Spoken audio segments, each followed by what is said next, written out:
तर सोमवारी रात्री घडलेल्या हिंसाचार प्रकरणी विरोधकांबरोबरच काही स्थानिक लोकप्रतिनिधी आणि सत्ताधारी नेत्यांनी देखील पोलीस यंत्रणांना जबाबदार धरलाय। घटना घडल्यानंतर पोहोचण्यासाठी पोलिसांना उशीर झाला, तसंच नागरिकांनी फोन करून देखील पोलिसांनी फोन उचलले नाहीत असा आरोप स्थानिक आमदार प्रवीण दटकेंनी केलाय। तर दुसरीकडे कालच्या घटनेबाबत पोलिसांच्या गुप्तचर यंत्रणेला माहिती नव्हती का असा प्रश्न भाजपच्या सुधीर मुनगंटीवारांनी उपस्थित केलाय। म्हणजे नागपूर पोलिसांनी ज्या ठिकाणी दरवेळेला जास्त तणाव असतो तिथे जास्त पोलीस असतात, तिथे काल पहिल्यांदा पोलीस नव्हते, पण तिथे हे या घटना घडतपर्यंत कुठलेही पोलीस पोहोचले नाही आणि मग नंतर पोहोचले। फोन जाऊनही पोलीस पोहोचले नाही, बिलकुल पोहोचले नाही।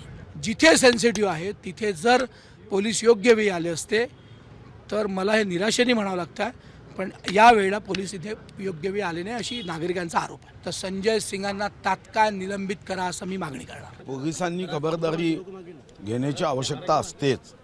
आपलं जे गुप्तचर विभाग असतं त्या गुप्तचर विभागाने अशा वातावरणामध्ये सतर्क असणं। काही लोक जेव्हा सोशल मीडियामध्ये इशारे देत असतात, सोशल मीडियामध्ये एकमेकाला भडकवण्याचं काम करत असतात, तर सोशल मीडियावर जास्त लक्ष देण्याची सुद्धा अशा प्रसंगामध्ये आवश्यकता असते। माननीय बावनकुळे साहेब आता सध्या तिथं पोहोचले आहेत।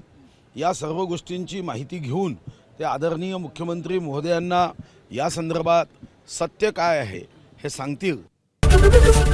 एबीपी माझा, उघडा डोळे बघा नीट।